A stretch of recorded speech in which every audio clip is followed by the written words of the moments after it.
All right, this is the follow-up on the iGulu. Uh, what did I make? Hop cider. It is right now. It says it's 37 hours, from being done. It's holding it at 33, which it's been holding that for the last about 48 hours. Um, and it's at 19 psi. So I'm just going to take a quick gravity sample here. So you take the lid off, and I'd already done this, but you unclamp this part way, about halfway, so that it helps restrict the flow, so you don't get it just coming out of the spout like super violent. Because serving at 19 psi is kind of crazy. So let's see if I can do this. How well I can do this one-handed. All right, so pull the handle. Oh, I guess I need to unhook, loosen that up just a bit. There we go. See, it's going to be pretty foamy. Look at all that foam. But that will dissipate. You can see it dissipating there.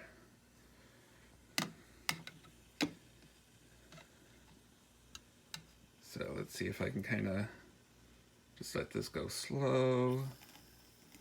Down the side. It's going to foam a lot.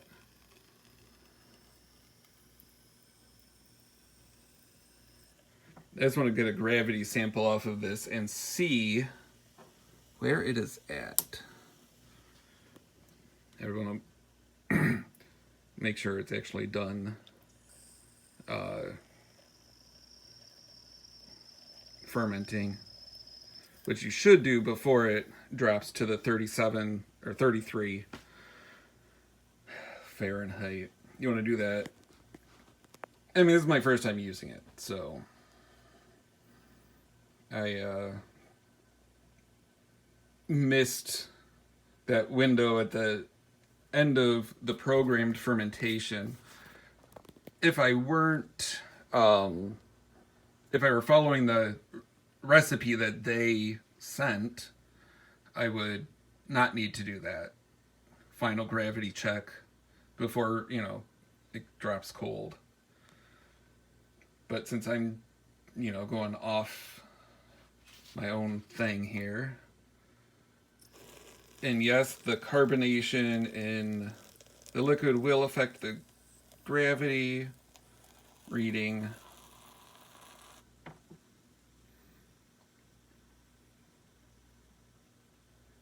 And you can see, even with this clip down, as you pour, see, I just clicked it one more. It's a little too much. It's like you barely, whoop, that's gonna overfill. Let's see. I have to fill this about to here with liquid. Here, the 7 ounce with the liquid for the hydrometer to actually start floating. I just know that from experience. I'm looking for it to be fermented down to pretty much 1.000.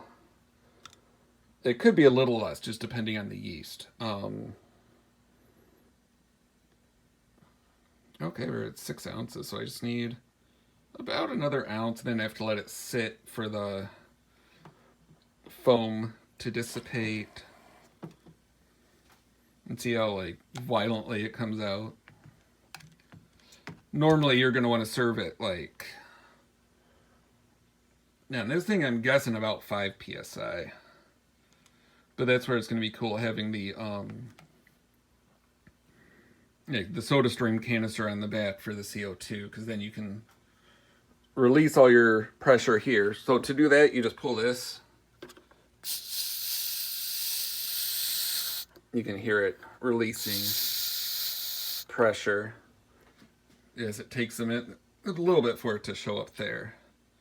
But I now have enough in here you can see hydrometer is floating off the bottom now. So see. Even though you can't exactly read it, I kind of guess where it is. See there's the top. Yeah, I don't think it's fully fermented. It's not as dry as I want it for the cider. So that's just the thing of getting in there and using a different fermentation profile, so keeping it warm longer in this case. Okay, the bubbles are going away.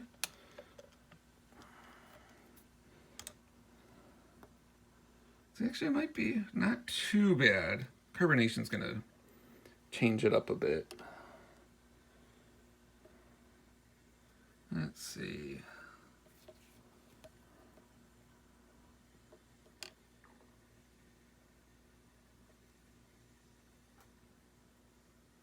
It looks like it's at 1020 right now. That's with the carbonation. See if I can get this in frame. There we go. You can almost see it through there.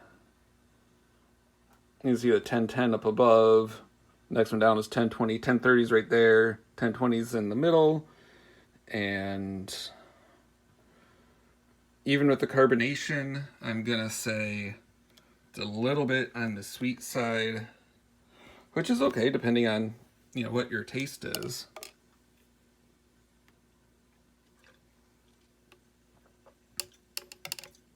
Yeah, it's actually got a really nice, I like the hop character that's coming through with it. Okay, let's see. Now we should be able to see it pretty clearly.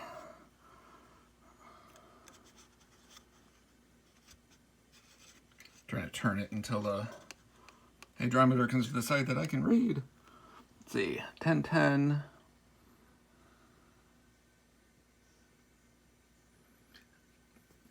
I can see through here with my eyes.